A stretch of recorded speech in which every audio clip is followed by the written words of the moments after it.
You knew what this was.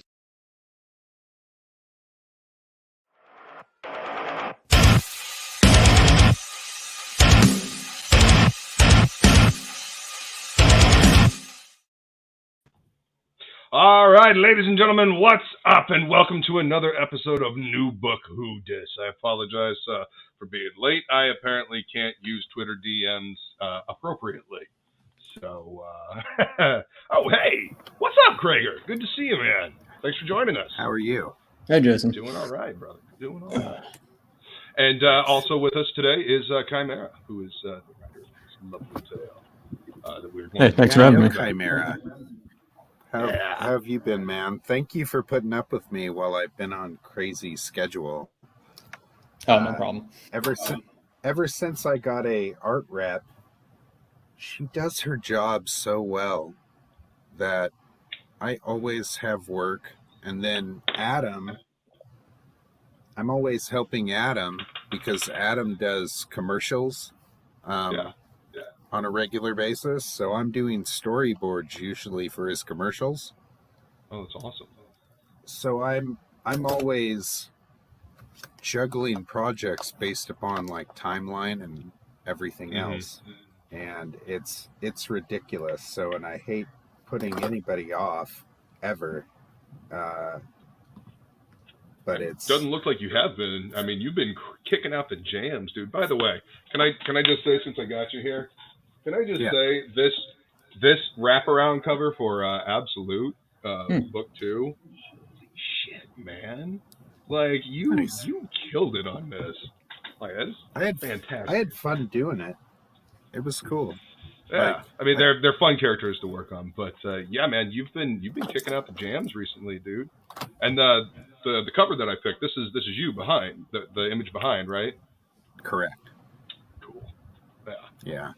It's all based on that Frazetta painting with the Valkyrie or the Viking. Yeah. Yeah. Molly Hatchet used it as a cover, right? Right. Yeah. This is a fucking great. Just curious, have any of you seen the Northman movie yet? Yes. Not yet. I want to. It felt like I was on acid watching the movie. And it's supposed to. It's supposed to be a fever dream type thing. Yeah. You know, that's part of the storytelling. Wow. So you're telling me I should take some acid and watch the movie? It might help. You know, you might. Yeah. I'm down. That's fine. You could eat some mushrooms. I might rewatch with some acid. That's rad. Yeah, man. Right. I have not seen it yet. Of course, I want to see it. I love that director. As do I. I've liked quite a few things that he's done. He's fabulous. I love The Witch, dude. The second I found out the Satanic Church backed that movie, I was like, I am watching this movie. I was so down. Accurate. Yeah. Oh yeah. The second I knew that they backed it, they were just like, oh yeah, we totally back this. I was like, okay, I'm watching it. So I bought it that day and I sat down and watched it, and it was so fucking genius. It was so beautiful and it was so well done, and all of the language that was in it was straight taken out of period documents.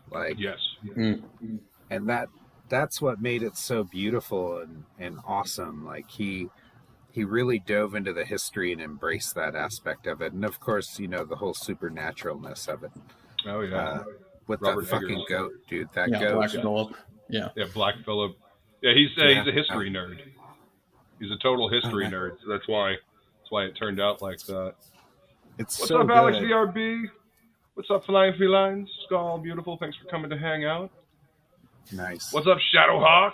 Welcome, everyone. Thank you. Are we live? We are live. And it's New Book Who Dis? New Book Who Dis. And nice. I realize it's a very internet-ism for a title, but I mean, it kind of gets the point across, quickly. What's up, Shadowhawk? Mushrooms, at least. Yeah.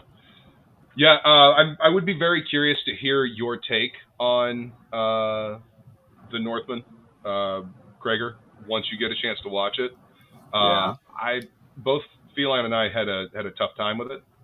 We're a little disappointed. I mean, very disappointed. Feline is, but I would definitely be curious to hear your take on it. I don't want to say anything. I don't want to color your opinion. I want to hear what you have to say. Well, I know that it's based on Hamlet, and okay. I'm already a huge fan of Shakespeare, and which it's very rare to find somebody who is. Yeah. Because they just can't get over the language aspect of it. Yes. Yeah, and I know that's hard, but I embrace that type of stuff. So one of the things that I really liked about Alan Moore's first book is literally the 52 first pages of the book of Voice of the Fire is written in a language that it's kind of like Proto-English in a way. You figure out what's going on through the story by learning these words, and then as these words kind of unfold throughout the story, I ended up having to talk to somebody else about it who had read the story and was like, did you come to the same conclusion? I was like, yeah, I did. And he literally made my brain work in a different way, and for 52 pages, and he broke my head. And I always thought that was the coolest thing, that he was able to do that. Yeah. And so that to me is a fabulous thing. So if we're going to deal with language and deal with the language itself as being a contrived language that actually we have to kind of learn as we're reading along, it's cool. He made my brain, he worked his magic on my brain with his words, and it opened up my head. So yeah, dude, I love that guy. I love all art.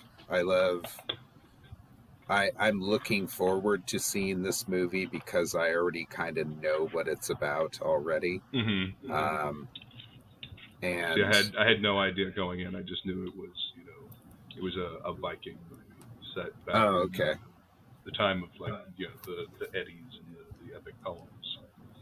Right. And I knew Eggers was a history buff. Right. Yeah. Some of the stuff he says in it, actually, where he talks about not being able to outrun your destiny, that we're all going to die, and that we're all fated to do so. That's actually a very famous saying from the Viking time period. It's a direct quote from a Viking. And I believe it's at the beginning of my book, Hammer. Yes. So the very first, you open it up and it's that quote. So. Well, I mean, the Vikings, they longed to die in battle. Nobody wanted to die at home, old and feeble, surrounded by loved ones. They wanted to die on the battlefield because then they get to go to Valhalla. That's right.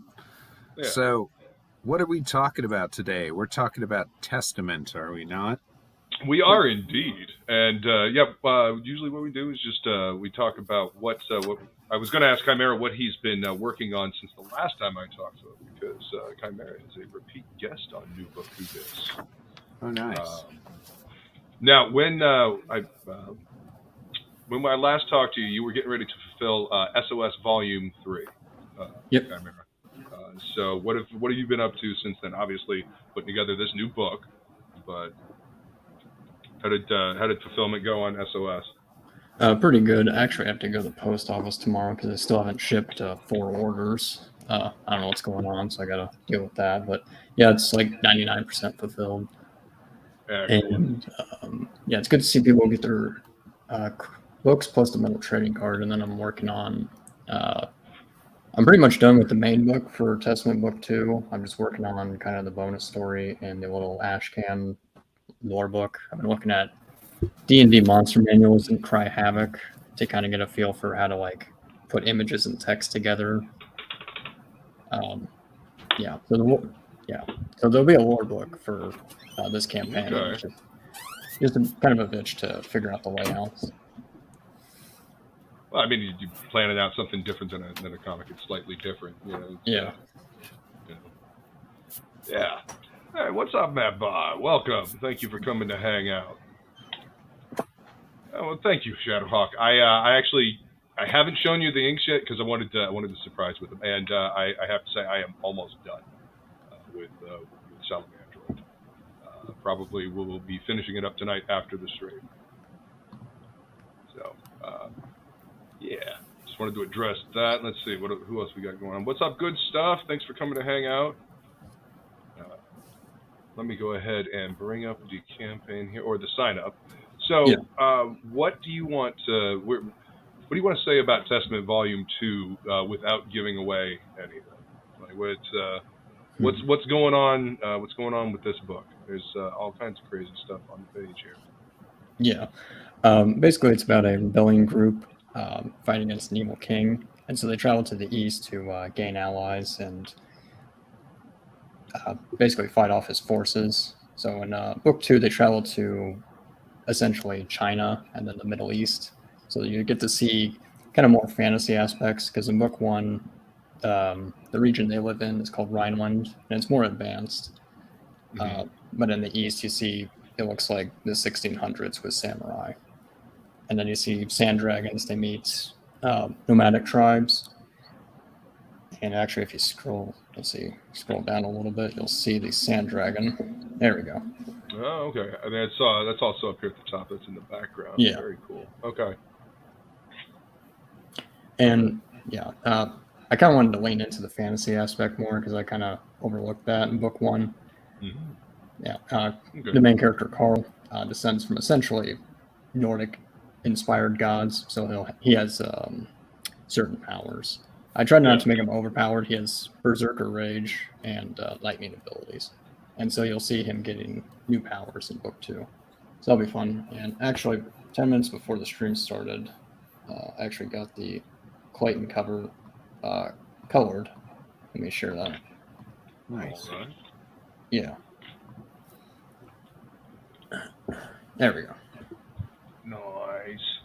Yeah, I kind of used a little homage to Messiah Complex, but yeah, for the cover anyway. Yeah. And as you can see, Carl gets a new sword. His first sword melts, so he gets this bit of a Sumerian-looking sword, basically an ancestral weapon, and you'll get to see him use it. Very cool. Yeah. I like it. That's an awesome cover. Yep. All right, so we got the sign up going right now. What's the bonus? What's the perk going to be for signing up? Oh, you get $5 off, and I'm really thinking about throwing in another trading card. Just got to find an artist. But for now, just $5 off all the discounts. I mean, that every little bit helps, you know. Yep. Every little bit helps. Well, I mean, I knocked off $5 because it's $5 for gas these days. So there you go. Nice. So aside from the cover, what do you have our boy Traeger do? Jason, what do you? Oh yeah, he's doing a 12-page kind of prequel backup story. I kind of wanted to keep the same thing. Well, I just don't want to like shove in too much exposition, and I have to explain certain things. So it's just easier if I have like guest artists do a backup story. Like in book 1, I had Preston Acevedo kind of do a little bit of Carl's, the main character's origin, kind of this painted Bisley style. Yeah. So Krager will do a black and white 12-pager about the main character's father. And you kind of see what the region looks like before they discovered advanced technology. It's like straight up 1800s Gothic Germany. Right. Yeah, that sounds awesome. I can't wait to see that. Yeah. Yep. So I'm working on that in between my other things that I'm working on. But yes, looking forward to it. You are a busy boy, my friend. You are, like I said, all over the place and just kicking out. Kill Journal did that, man. Like, me doing Kill Journal gave me a lot of opportunities. And I have a lot of people who like my work. So I'm more than glad to set it up as long as they can deal with my timeline. Yeah. Well, I mean, it is what it is, but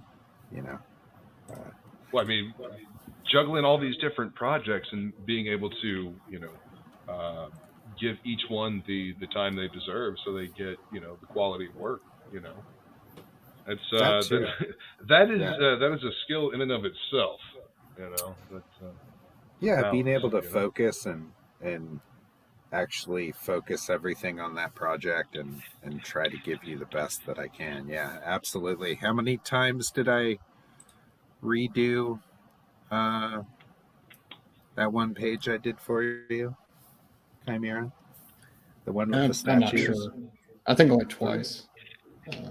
Yeah, two or three times I messed with it. Like, I just kept going, no, this isn't what I want. This isn't what I want. And like 2 times digitally is like 3 times or more physically. Because I got away light with that. So, yeah, I ended up redoing it because I was so unhappy with it and I wanted him to be happy. And that's the price I pay. So to make people happy. Well, you know what? The work speaks for itself. The quality, man. And I'm willing to wait for the quality. It's too much of this. I mean, working in a comic shop, I see too much stuff that is just rushed out because it has to be.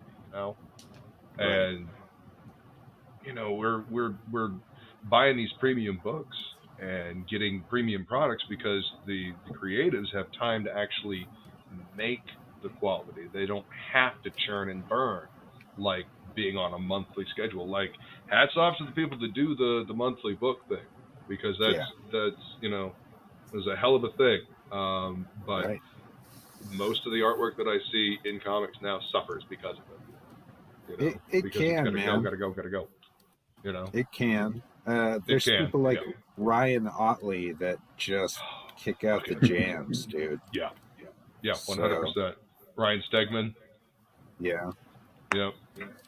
For sure. I want to be like them Marco someday. Chetto. Yeah. I want to be able to draw 20 pages plus a month, And right?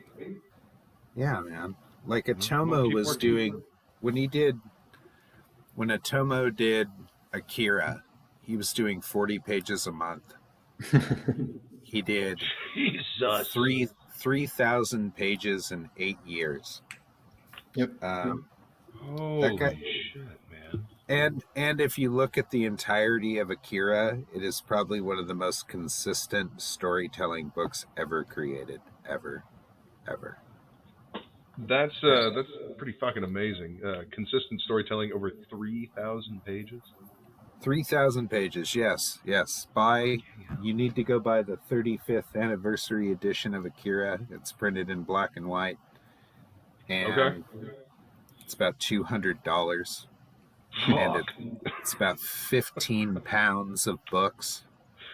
I mean, I had an art history book that was about 20 pounds. So, I mean, all right. Yeah. I just picked up the first volume of Berserk, the hardcover of that. Oh, there, yeah.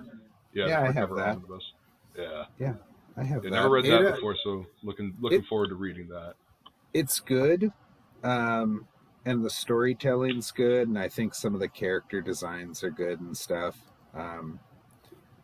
But I don't love it the way I love Akira. Like, Akira is ridiculous.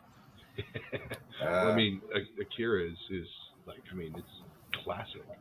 It is probably a lot of people's earliest taste of like cyberpunk outside of Blade Runner. Right. Yeah. I didn't even think about that, really.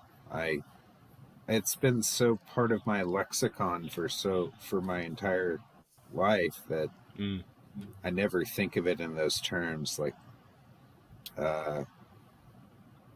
it just. I mean, I love cyberpunk. Like that aesthetic has always just caught my imagination. Right. So I always latch onto little bits and pieces like that. And I remember the first time I saw the anime for Akira, like it was Sci-Fi Saturday Japanime, and they had Akira playing. I was like, what is this? Yes. So There's yeah, a bit of it blew me away. There's actually a bit of Akira with Carl, just like in book 1, he had a motorcycle and actually his jacket. I kind of like the biker aesthetic, so he has like an insignia on his jacket, on the back of his jacket. That's probably the only like Akira I have in the book. Akira reference. Yeah. Instead and of it kind of also with the Badlands, it kind of adds a little bit of Mad Max to it, you know. Oh yeah, no, people should read the Akira. Yeah. Like I have all 6 Akira volumes. So good. Yeah, I always thought the bike turn. I thought that was in the manga as well, but I think that was just in the movie. No, it's stylish as fuck, man. You know, that whole little scene. Yeah, it is really good. That's the best. Nice. Nice. I have been neglecting the chat. What's up, Mad Ruth? What's going on, Eric the Guapo? What's going on, Frog G? Thank you all for coming to hang out. What's going on, Maroni? Welcome. Thanks for coming to hang out. Appreciate you all being here. Chauncey, I don't know if I said hi to you, but thank you for coming to hang out, sir. Good to see you. All right, I think that's everybody. What's up, good stuff? Thanks for coming to hang out, everybody. All right, so this story, where am I going with this question, actually? Where were you going? So you're getting new powers. Do the powers come from within? Do they come from heritage? Are they gifted by, you know, another deity?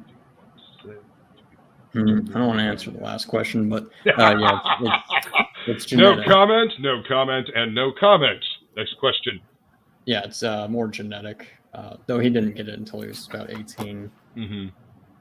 And yeah, I tried not to make them too overpowered like my SOS characters. I just wanted to make it more realistic. So he, like, when he's normal, a little bit different. Yeah. When he's normal, he just has like average strength. But when he would have Berserker Rage, he would have something like akin to Olympian level strength. Okay. Like if you got punched in the face by a regular person, yeah, it would hurt. But if you got punched by like an athlete, like an Olympian athlete, there'd be a difference. And gotcha. Yeah, and then book 2, he discovers he has lightning powers. My editor and I kind of went over how he would do that. So he's basically a battery, and so he gets charged. He actually gets struck by lightning, and survives. And he figures out he can manipulate electricity. Yeah. Wolverine, Berserker Rage. What's up, Paul? Thanks for coming to hang out, man. Yeah, Berserker. Well, you know, Berserkers were a huge thing for Vikings, Norse cultures. Yeah, I actually like that in the Northman movie. They actually showcased that, them wearing animal skins and acting crazy. Yeah, they did. What's up, General Piggy? Thanks for coming to hang out, man. Welcome. All right.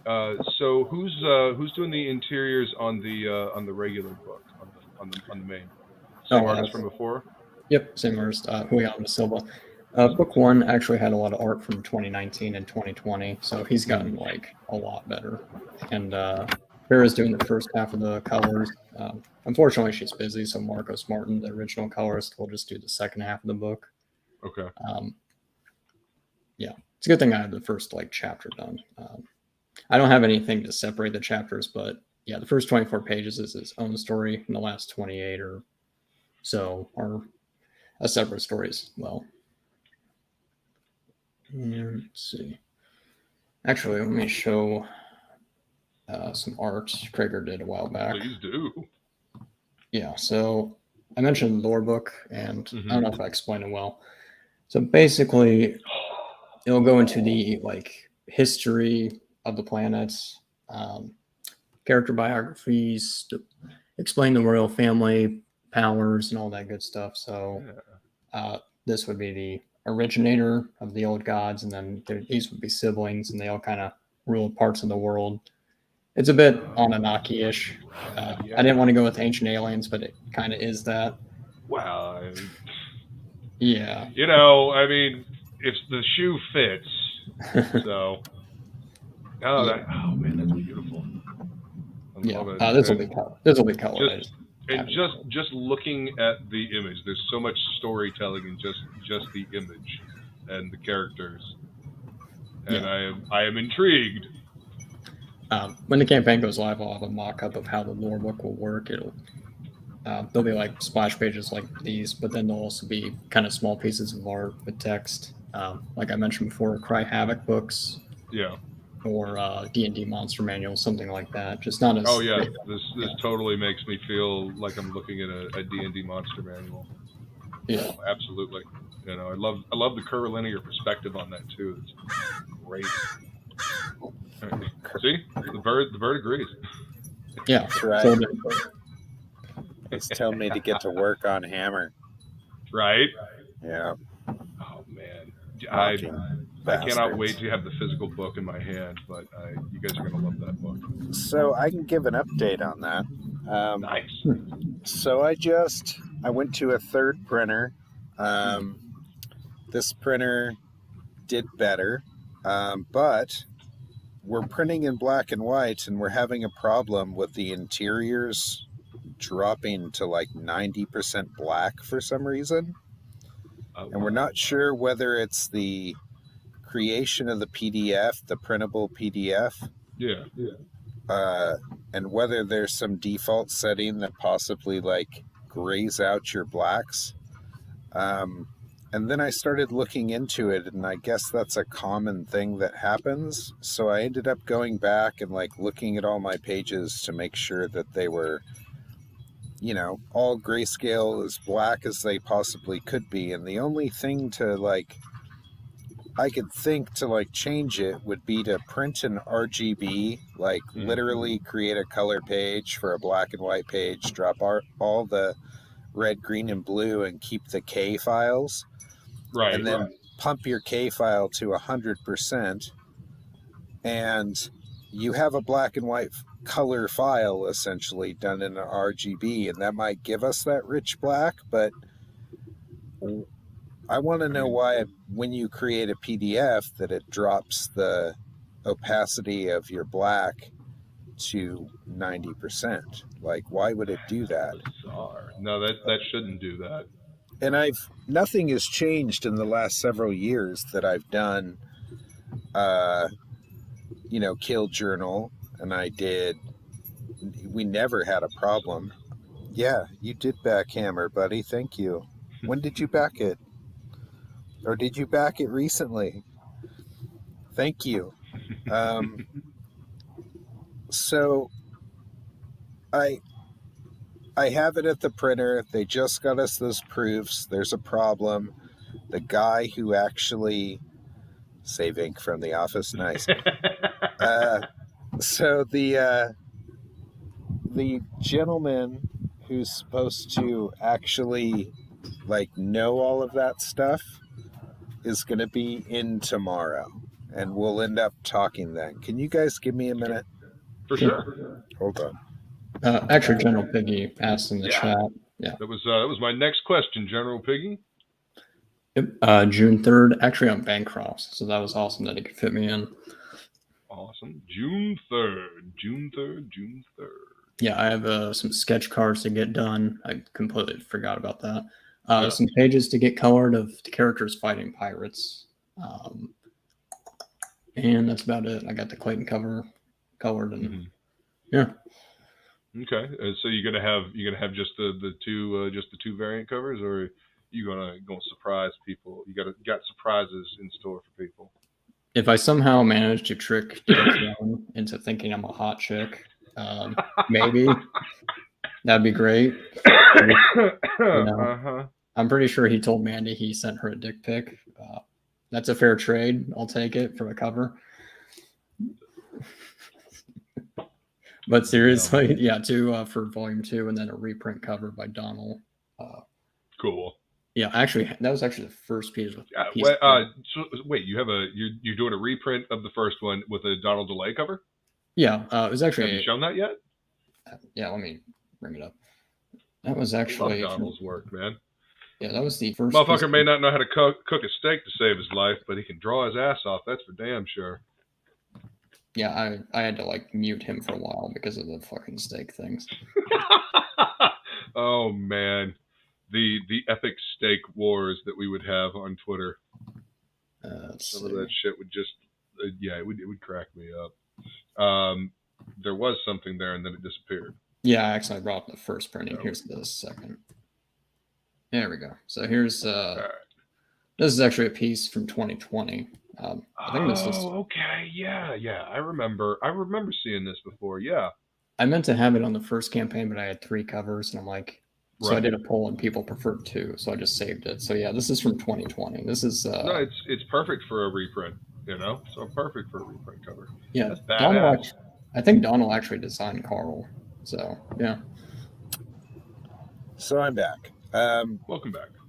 So what I was saying is Adam is sending me the proofs they sent him. I'm going to look at it. We're going to talk to the guy on Tuesday. Mm-hmm. We're going to find out whether it's a problem on my end or it's a problem in the production end or if it's a problem at the printers. And we'll determine whoever's problem it is and it will be fixed. And we want the best looking black and white book printed. Hell yeah.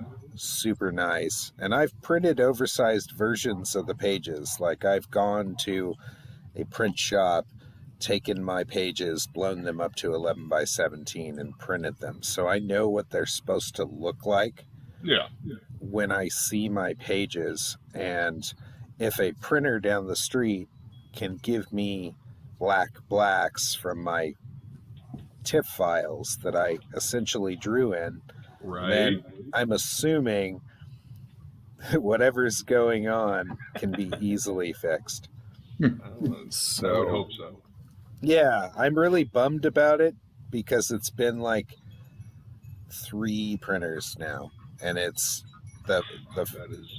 it's yeah, and that's irritating. It is frustrating irritating to say the least. And I don't want to keep telling people, hey man, hurry up and wait. So I haven't been updating anything. So the people who drop out, and the people who stay. And the reason I haven't updated anything is because I want to fix this fucking problem. And before I give them hey, it's coming 30 days from now, like I want to be guaranteed. I want a guarantee at this point. Yeah. So once I can get a guarantee in the next, hopefully, week, I'll have a better idea and I'll update the entire campaign and it'll be good. So, yeah. So, and it's a good company that's printing everything. I believe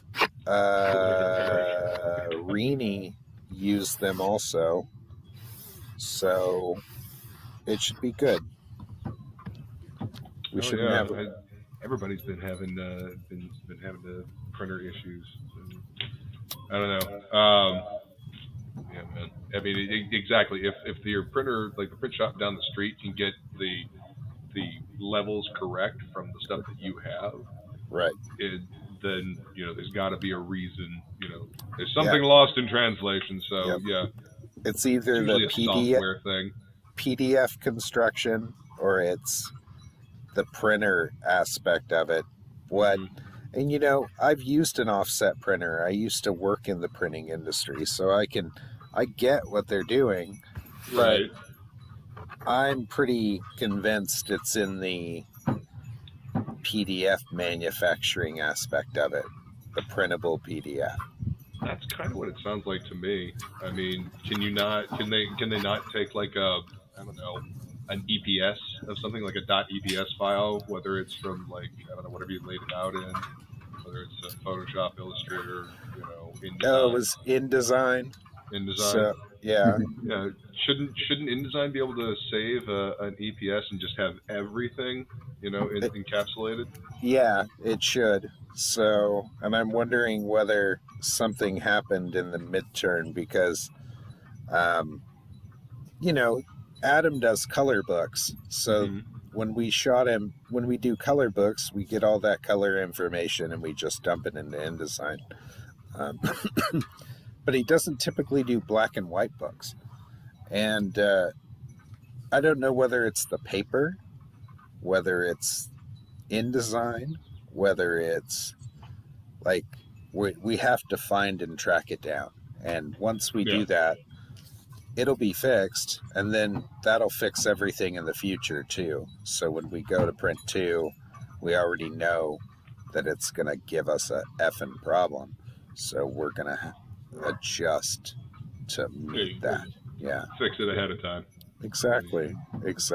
So I'm actually looking forward to some of the Chimera stuff because it's kind of short and sweet, and that's a good thing for me when something's just like has a beginning, middle, and end. It's 12 pages. It's going to be done. And it puts very little pressure on me other than Chimera having to wait for me. Well, now that you mentioned it, can you do 60 pages? No. I can't currently. No. Can you guys still hear me with that air conditioner going, or is it terrible? I can. A little bit. Okay. I mean, I can still hear you. I mean, I can hear that there's something in the background, but I mean, it's not the worst thing I've heard in the background. It can get terrible, so I actually can move away from it and make it better. So how's that? There you go. There we go. So I guess he's willing to wait for me, and currently I couldn't do 60 pages of anything because I'm waiting for a big gig to go through, and it's going to have a crazy deadline coming up here. So Well, I can't wait until we can hear about that. I'm just being on conference EA Games to pull that trigger. So yeah, Well, I could just say it's with if they're EA smart, Games. they will. That's about all I can say. Hey, that's cool. Well, I mean, they're yes, but they also have a crazy timeline for it, and if they just said yes now, that would be so much easier for everyone else. You know, that's the thing. So they're gonna wait, and then they're gonna they're gonna keep the pushing it deadline. off to the last minute, and then they're gonna say, "Oh, can you really meet this deadline now?" And Adam is gonna say yes, and then I'm gonna have to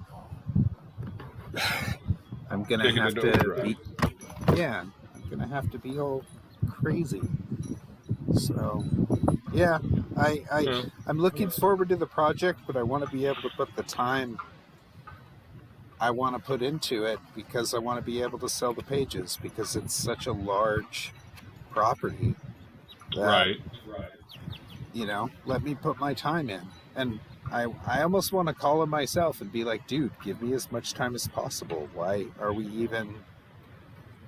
is this even a problem? You're a multi-billion-dollar company. Well, I think that might be the problem. Is there's the red tape to cut through, and everybody's got to look at the thing and talk about the thing and put their thumbprint on the thing, and it's I don't know. I have often surmised with big corporations that it's too many cooks in the kitchen and not enough just decisions made. I mean, look at smaller independent developers. They move, they get things done. If it's a well-oiled machine. Yeah, I just want to be able to put my fingerprint on it too. So, and it kind of seems like I'm going to get to put my fingerprint on it, but it's going to be at their will. And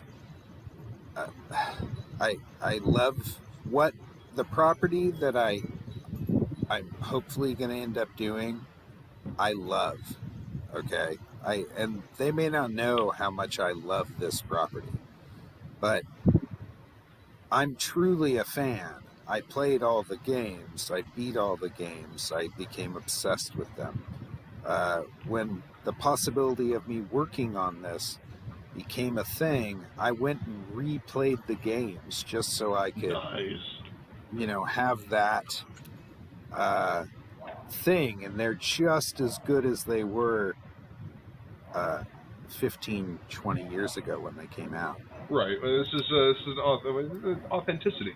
You know, that's you know, you going back and grabbing that authentic essence and trying to bring it to what you want to do, what you're going to do with it. Well, I hope that you get a chance to do it, man.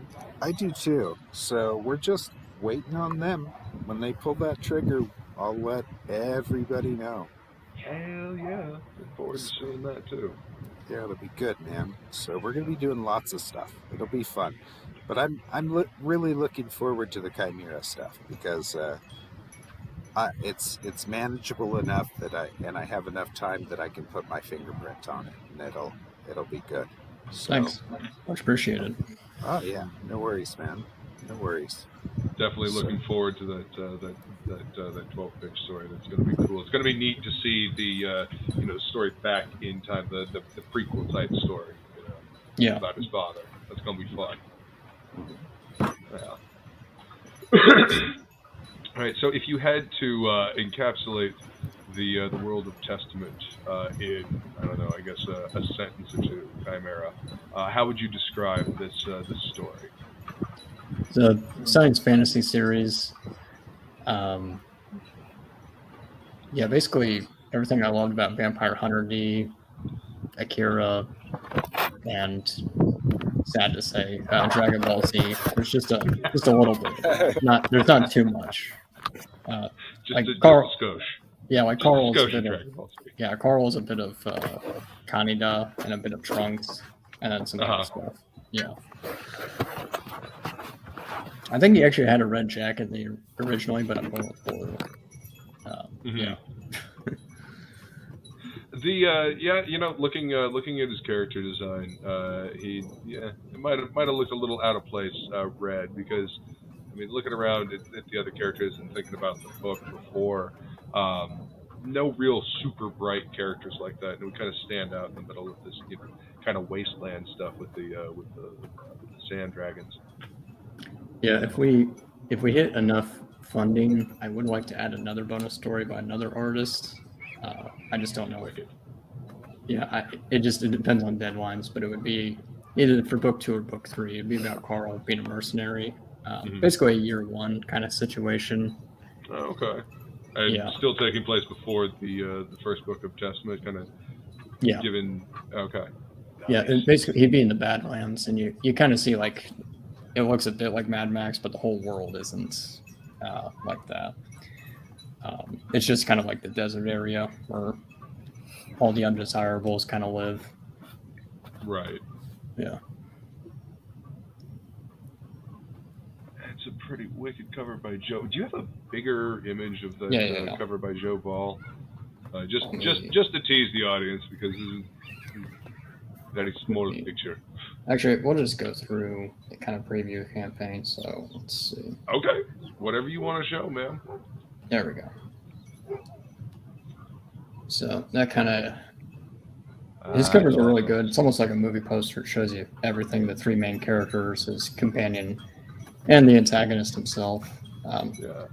You'll learn more why. But it's a bit, as Krager mentioned Hamlet earlier, it's about a nephew against his evil uncle, the king. Yeah. But you'll learn more about that. Let's see. Here's the sand dragon. The plasma crystals obviously they mutate life, but this creature is a bit different. Sometimes the crystals can make you much bigger and give you certain powers. And let's see. There's characters fighting like a rival clan, kind of helping overthrow an emperor. I'll be adding some pages where they fight pirates. I just need to get those colored. And then here is the door book Ashcan cover by Krager. And that is Carl's ancestor. Yeah, that's Carl's ancestor, Stefan. He kind of started the whole family line. And he's basically like Tyr and Thor combined. I would like to go into his backstory. It wouldn't take too long, but that'd probably be for book 3, like a little Ashcan. Like 20, 24 pages. Nice.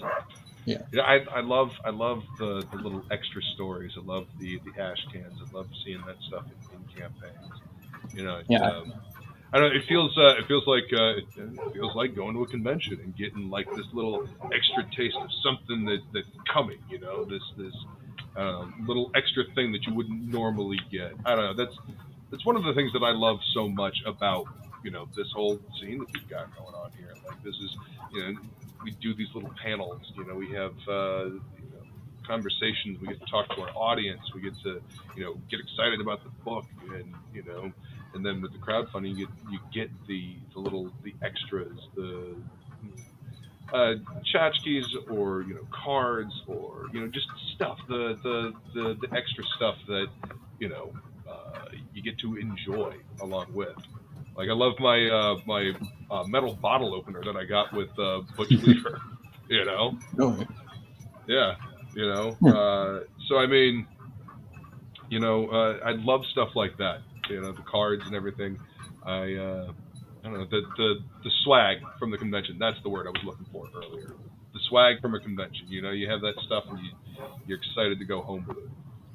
Yeah, I actually did a poll a few weeks ago or maybe a month ago, like what do people prefer. They actually kind of shockingly prefer trading cards over prints, so I'll probably just ease up on the prints to like 1 and then do more about the trading cards. Trading cards are easier to store. I can understand that. Trading cards are easier to store. You get a binder and you just put the cards in. I haven't had to buy new binder pages in forever, but with all the cards I've been getting with campaigns, I got to. Yep. Here are the pages I'm going to add to the campaign. I just have to have them in color, but this is like the second half of the story where they're traveling to the Middle East. And here he is arguing with his maternal grandfather, and they get boarded by pirates. He gets blasted in the face. So yeah, pretty much everything outside the main region, Rhineland, is like 1600s, 1700s. It's pretty backwards. Okay. Yeah. So as you get more towards that's right. As you get more towards the city, it gets more technologically advanced. Yeah. Yeah. I realize I'm spoiling the whole book, so I'll just stop. Oh yeah, we got about just a little tease. I mean, just a little tease, But yeah, we got about 18 pages left. I've been working on this for 6 months. Like, we are not rushing it at all. We're actually really behind. I kind of wanted to launch earlier, but right. Yeah, we've gotten 20-something pages done in 6 months. Yeah. Yeah. So what's up, Edwin? Good to see you, man. Welcome. Yeah, I'm hoping to fulfill everything by November. That's like the earliest I can probably get it out.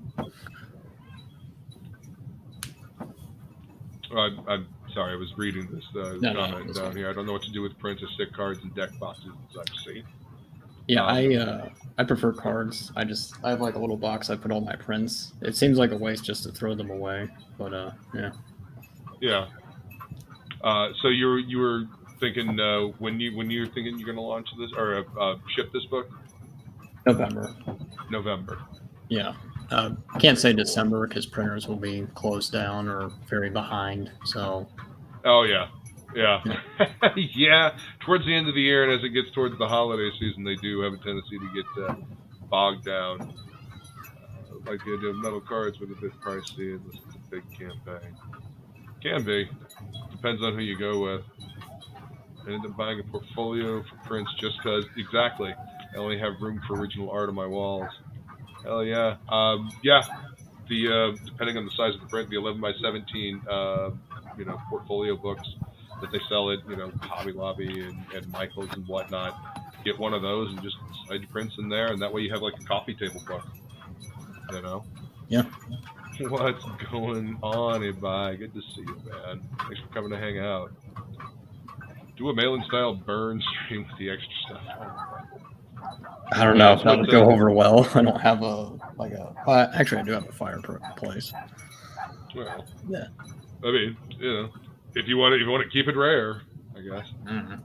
That's what Jason Bascom is claiming that he's going to do with once everything's fulfilled on Absolute.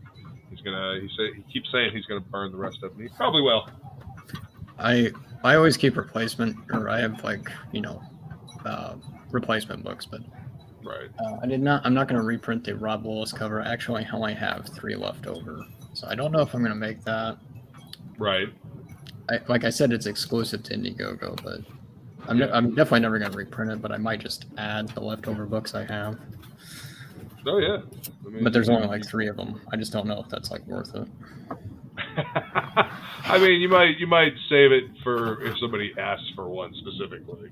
Yeah. You know? Yeah. Maybe like a secret. Yeah, I'm glad I got that cover. I really like that cover. Oh, thanks. So, well, and so launching on June 3rd, ladies and gentlemen. Follow Chimera and sign up for the mailing list. You get a discount, and you heard him. He likes cards, so probably more cards inbound. And enough people buy or get the book. Then second backup story. You said, right? Yeah, I don't know if I'll make it a stretch goal. It just depends on certain things. But I would like to add 8 more pages so you get more bang for your buck. Excellent. I mean, that's always a good stretch goal. That's always a good thing. People always like more pages with their book, more story. And we'll say this, that's another fantastic thing about what we do, is that these books are, when they say, how many pages is this going to be, by the way, the main story? 52 for the main story and 12 for backup, so 64 total.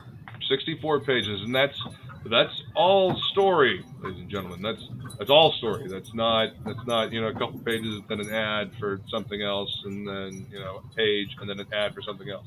It's all story. So that's bang for your buck there, story wise. At least in my opinion. All right. So is there anything else you want to say about this before we wrap up this one? No, that's pretty much it. All righty. Anything else you want to add, Gregor, before we head out? Yeah, go sign up. So everybody sign up. Let's get some numbers on this and keep it going. So sign up, get my cover. That's right. and you're gonna enjoy this story. The first book's really good, and you're gonna enjoy this one, guys. It's a bit different than SOS, a little more serious, but yeah, you're definitely gonna enjoy it, especially if you like Mad Max type storytelling mixed with mythology. So yeah, it's gonna be a lot of fun, guys. I want to thank you guys both for coming to hang out and talking about this book and talking about every other thing as well. I enjoy these conversations. I love hearing about the stuff behind the scenes of what it takes to make the book, the trials and tribulations of getting the book to print, getting it correct, because people need to know this stuff. Because sometimes shit's out of your hands. So I love hearing about the behind the scenes stuff where it what it takes to get things just right, so you can get them out. So I appreciate the perspective, all of you guys. No problem. All right, guys, thank you so much. We will head out the same way we came in. Actually, here, check this out.